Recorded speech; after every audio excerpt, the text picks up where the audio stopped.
sevda tək mənim.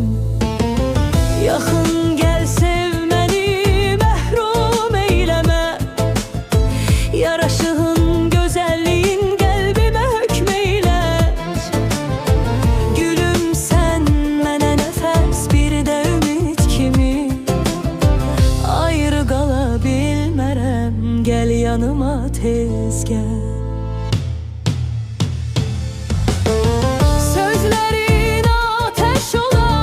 İçime düşende gözlerin bir yol salar yüreğe köçende.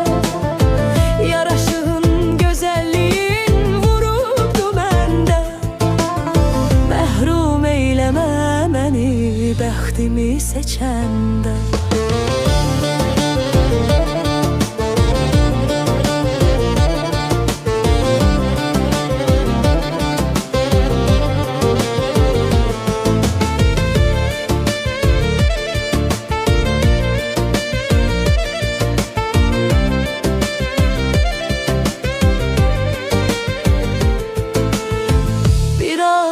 Yaxın gel, eşkimiz alışsın.